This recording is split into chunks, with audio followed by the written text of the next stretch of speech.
Hello everyone, welcome to my YouTube channel. I hope you all are doing well. Today, in this video, we will discuss about normal labor and its management, Unit 5. And in the previous video, we will discuss about physiological changes in pregnancy. So without any further delay, let's start our topic. First of all, we will discuss some definitions related to normal labor. First definition है pre-labor. Pre-labor means the premonitory sign of labor. Pre-labor का क्या मतलब होता है? Premonitory sign of labor. जैसे कि lightening, cervical ripening, false labor pain, ये सभी अकर होंगे तभी onset of true labor pain हो पाएगा.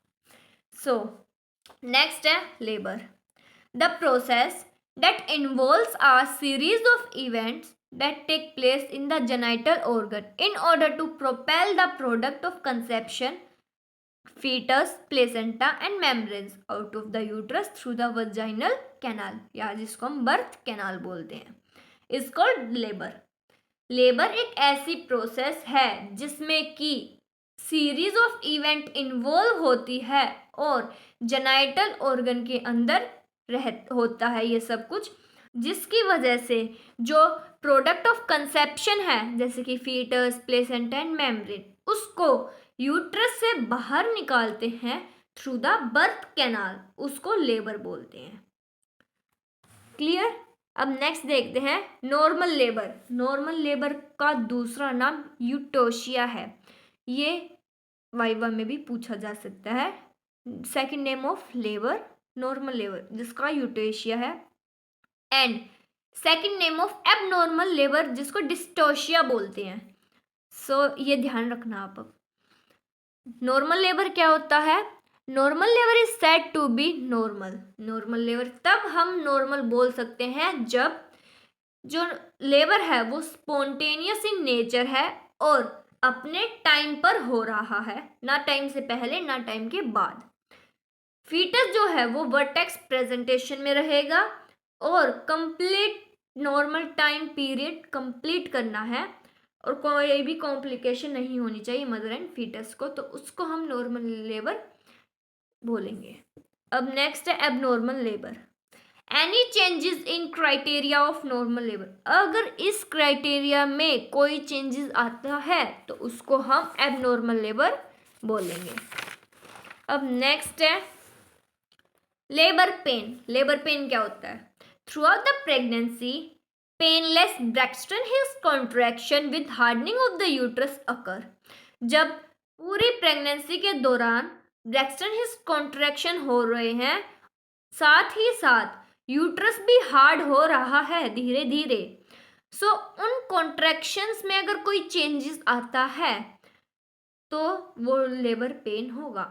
कॉन्ट्रैक्शन में चेंजेस जैसे कि more powerful associated with pain, powerful contraction आ रहे हैं और पेन हो रहा है तब. सो ये था लेबर पेन. अब नेक्स्ट देखते हैं difference between true labour pain and false labour pain. ये बहुत इंपॉर्टेंट क्वेश्चन है. ये वाइवा बेस्ड भी है और ये थ्योरी बेस्ड भी है. सो इस क्वेश्चन को ध्यान से देख लेना.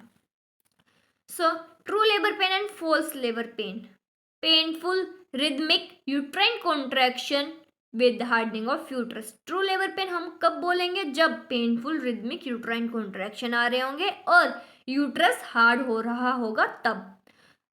अगर ऑन द अदर हैंड अगर डल इन नेचर है ये सभी तो ये फॉल्स लेबर पेन है. नेक्स्ट देखते हैं true labour pain. Frequency of contraction जो है वो इंक्रीज होती रहेगी. On the other hand not associated with hardening of uterus. False labour pain में अगर यूट्रस हार्ड नहीं हुआ तो ये हम फॉल्स लेबर पेन कहेंगे. नेक्स्ट है associated with show. True labour pain में शो एसोसिएट होगा, फॉल्स लेबर पेन में शो एसोसिएट नहीं होगा. अब नेक्स्ट देखते हैं ट्रू लेबर पेन में डायलेटेशन जो है सर्विक्स का वो प्रोग्रेसिव होगा और सर्विक्स अफेसमेंट होगी. फॉल्स लेबर पेन में कोई डायलेशन नहीं होगा, कोई अफेसमेंट कुछ नहीं होगा. नेक्स्ट देखते हैं descent of presenting part. Presenting part descent होगा मतलब नीचे आने लगेगा, लेकिन फोर्स्ड लेबर पेन में प्रेजेंटिंग पार्ट डिसेंट नहीं होगा। नेक्स्ट देखते हैं ट्रू लेबर पेन में जो टोटल लेबर पेन है वो रिलीफ नहीं होगा एनिमा और सेडेटिव्स देने के बाद भी। लेकिन जो फॉल्स लेबर पेन है अगर हम एनिमा और सेडेटिव्स देंगे तो वो रिलीफ मिल जाएगा, तो उससे हमें पता चल जाएगा कि ये फॉल्स लेबर पेन है। अब नेक्स्ट देखते हैं प्रीटर्म लेबर। प्रीटर्म लेबर किसको बोलते हैं? Labour pain that starts prior to 37 completed week is called pre labour. जो लेबर 37 वीक्स कंप्लीट कर जाती है उसको प्री टर्म लेबर बोलते हैं। टर्म लेबर कब बोलते हैं? जब जो प्रेग्नेंट वुमेन है वो 38 से 42 वीक्स कवर कर जाती है उसको टर्म लेबर बोलते हैं। एंड पोस्ट टर्म लेबर कब बोलते हैं? जब एक प्रेग्नेंट वुमेन 42 वीक्स के बाद भी प्रेगनेंसी कंटिन्यू करती है तो वो पोस्ट टर्म लेबर होता है। सो ये थी कुछ डेफिनेशंस। अब देखते हैं स्टेजेस ऑफ लेबर। लेबर की 4 स्टेजेस होती हैं, इनको हम नेक्स्ट वीडियो में डिटेल में पढ़ेंगे। सो फर्स्ट स्टेज है, ड्यूरेशन कितनी होती है? Primary gravida. प्राइमरी ग्रेविडा का मतलब है जो मदर फर्स्ट टाइम प्रेग्नेंट हुई है। एंड मल्टीपैरा जो मदर काफ़ी बार प्रेग्नेंट हो चुकी हैं। सो ये 2 टर्म्स और हैं, ध्यान रखना। सो फर्स्ट स्टेज में ड्यूरेशन जो है प्राइमरी ग्रेविडा की वो 12 आवर्स होती है और मल्टीपैरा की 6 आवर्स होती है। सेकेंड स्टेज में जो ड्यूरेशन होती है प्राइमरी पैरा की वो 2 आवर्स होती है और मल्टीपैरा की 30 मिनट्स होती है। थर्ड स्टेज में जो ड्यूरेशन है वो 15 मिनट्स होती है बोथ प्राइमरी पैरा और मल्टीपैरा में। जो फोर्थ स्टेज है उसमें जो ड्यूरेशन है वो 1 आवर होती है दोनों में, प्राइमरी पैरा में भी और मल्टी पैरा में भी। सो अब नेक्स्ट देखते हैं फर्स्ट स्टेज। फर्स्ट स्टेज कहाँ से स्टार्ट होगा और कहाँ पर ख़त्म होती है, अब हम ये पढ़ेंगे। It starts with onset of true labour pain and ends with full dilatation of cervix 10 centimetre. First stage में ट्रू लेबर पेन होगा, वहां से लेकर जो सर्विक्स है वो फुल्ली डायलेट हो जाएगा 10 सेंटीमीटर तक, यहाँ तक फर्स्ट स्टेज होती है। अब नेक्स्ट देखते हैं सेकंड स्टेज कब से कब तक होती है। It starts from full dilatation of cervix till expulsion of foetus from birth canal. ये फुल डायलेटेशन ऑफ सर्विक्स से लेकर फीटस एक्सपेल आउट हो जाता है, मतलब फीटस जो है सेकंड स्टेज में बाहर आ जाता है, यहाँ तक सेकंड स्टेज होती है। अब नेक्स्ट देखते हैं इट इज़ 2 फेजेस। अब सेकंड स्टेज में 2 फेज होते हैं, propulsive phase, expulsive phase. Propulsive phase कब स्टार्ट होता है? जब जो सर्विक्स है वो फुल्ली डायलेट हो जाता है, वहाँ से लेकर descent of the presenting part two the pelvic floor. जो बेबी का हेड है वो पेल्विक पार्ट में डिसेंट हो जाएगा, वहाँ तक प्रोपल्सिव फेज होता है। एक्सपल्सिव फेज जो है वो जब मैटरनल जो मदर है वो बियरिंग डाउन एफर्ट लगाएगी वहाँ से लेकर और जो बेबी है वो एक्सपेल आउट हो जाएगा बर्थ कैनाल तक, वहाँ तक एक्सपल्सिव फेज रहता है।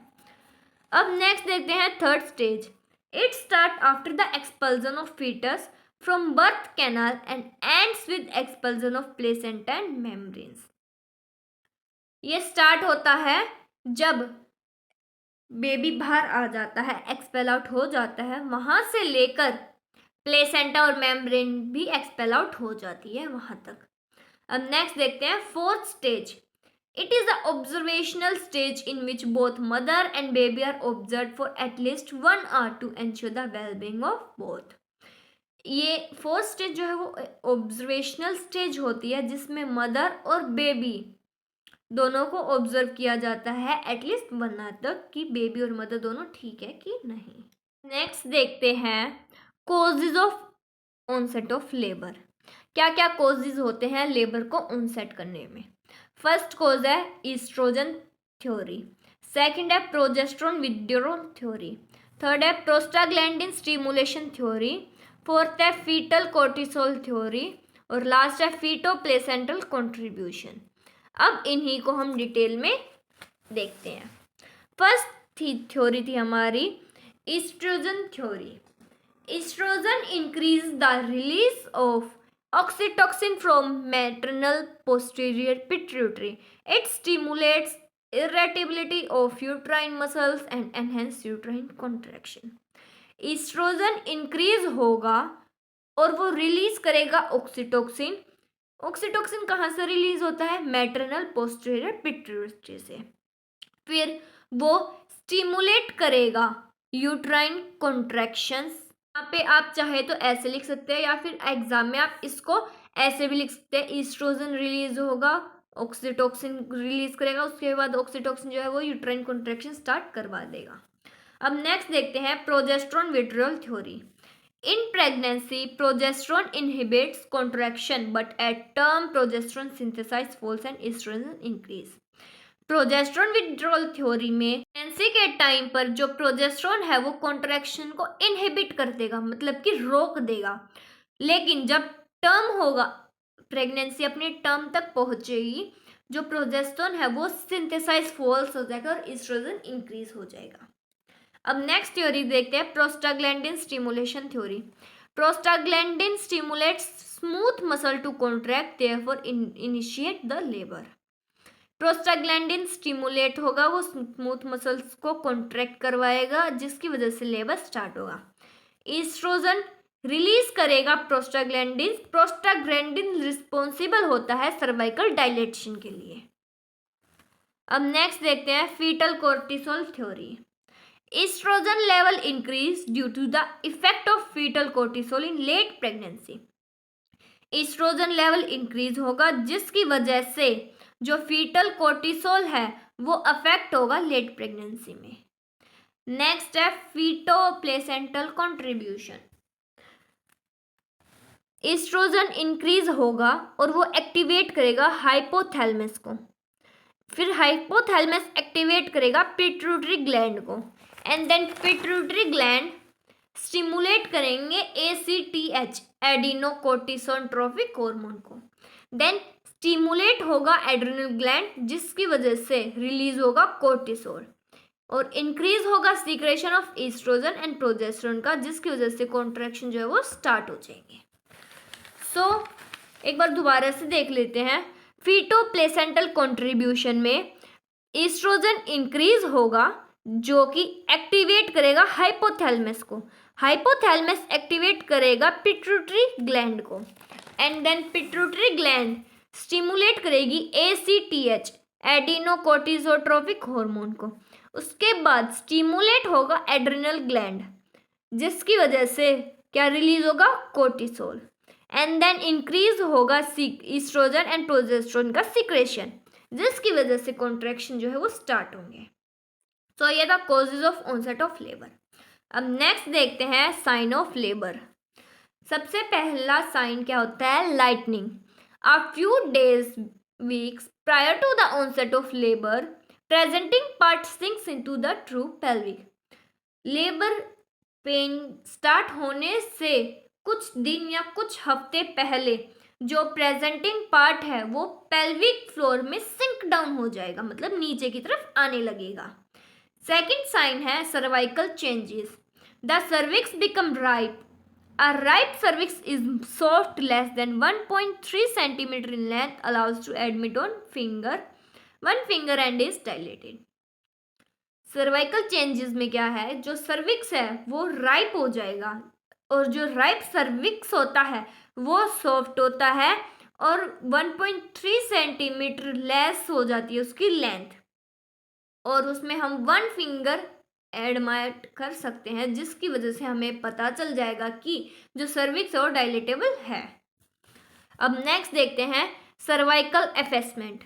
It is a process by which muscular fibres of the cervix are pulled upward and merge with the fibres of the lower uterine segment.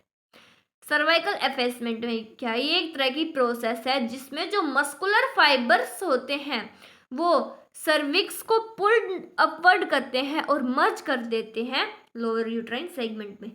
Cervical एफेसमेंट का बेसिकली मतलब होता है thinning of the uterus, uterus की जो layers है उसको पतला करता है। अब नेक्स्ट देखते हैं frequency of micturition. It means frequent urination, it is due to pressure by engage presenting part. Frequency of micturition urination हो जाएगा, इसका मतलब क्या है कि यूरिनेशन ज़्यादा होगा, जो प्रेजेंटिंग पार्ट है उसका प्रेशर ज़्यादा हो जाएगा। अब नेक्स्ट है appearance of false labour pain. False labour pain consist of painful uterine contraction that have no measurable progressive effect on the cervix. false labor pain कैसे अपीयर होगा, तो पेनफुल यूट्राइन कॉन्ट्रैक्शन आने लगेंगे जिसका कोई भी मेजरेबल प्रोग्रेसिव इफेक्ट नहीं होगा सर्विक्स पे। नेक्स्ट देखते हैं PROM, stands for premature rupture of membrane. Normally membranes rupture at the end of first stage of labour, but in about 12% of women it may rupture before the onset of labor. अब normal labour में क्या होता है कि जो first stage of labour होती है उसके एंड में रप्चर होती है मेम्ब्रेन्स, लेकिन 12% वुमेन में क्या होता है, ये जब ऑनसेट हो रहा होता है लेबर के लिए तब भी हो जाती है। नेक्स्ट है late pregnancy feeling. Mood swings होंगे, हैप्पी भी होगी मदर, डिप्रेस्ड भी होगी और बाद में ऑनसेट होने लगेंगे लेबर के लिए। That's enough for today. I hope you will understood the topic. In the next video we will continue first stage of labor in detail. So I hope you will understood the topic. If you really like my video, don't forget to like and subscribe my channel. Thank you for watching my video.